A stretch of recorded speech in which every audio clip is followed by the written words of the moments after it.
ప్రెగ్నెన్సీలో కొన్ని సిమ్టమ్స్ మనకి వార్నింగ్స్ ఇస్తుంటాయి. అవి నెగ్లెక్ట్ చేయకుండా మనం వెంటనే డాక్టర్ని కలవాలి. అవి ఏంటి అనేది తెలుసుకుందాం. హలో, నేను doctor Sundari, consultant obstetrician gynaecologist, KIMS Cuddles, Vizag.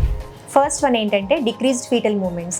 మీరు మూమెంట్స్ కౌంట్ చేసుకుంటున్నప్పుడు బేబీ మూమెంట్స్ కనుక మీకు తక్కువ ఉన్నట్లు అనిపిస్తే వెంటనే డాక్టర్ని కలవాలి. Second one bleeding per vaginum. Bleeding కానీ మినిమల్ స్పాటింగ్ కనిపించినా సరే it is not good. So వెంటనే మీరు డాక్టర్ని కలవాలి. థర్డ్ వన్ లీకింగ్, అంటే మీ మెంబ్రెయిన్స్ రప్చర్ అయ్యి ఉండొచ్చు. సో యూ నీడ్ ఎవాల్యుయేషన్, వెంటనే డాక్టర్ని కలవాలి. Fourth one pain abdomen or contractions. ఇవి కనుక మీకు ఉన్నప్పుడు మీరు ప్రీటర్మ్ లేబర్లోకి వెళ్ళే అవకాశాలు ఉంటాయి. ఫిఫ్త్ వన్ సివియర్ హెడేక్ కానీ, విజన్ కనుక బ్లర్ అయినట్టు ఉన్నప్పుడు కానీ, లేదంటే కాళ్ళు చేతులు బాగా స్వెల్లింగ్ ఎక్కువ ఉన్నప్పుడు కానీ మీకు బీపీ రైజ్ అయ్యే ఛాన్సెస్ ఎక్కువ ఉంటాయి. సో వెంటనే బీపీ చూపించుకోవాలి. నెక్స్ట్ వన్, మీకు కనుక హై ఫీవర్ కానీ, చిల్స్ కానీ, బ్రెత్లెస్నెస్ ఇలాంటివి ఉన్నప్పుడు ఇన్ఫెక్షన్ ఉన్న అవకాశాలు ఉంటాయి. సో కొన్ని బ్లడ్ టెస్టులు చేయించుకునే అవసరం ఉండొచ్చు.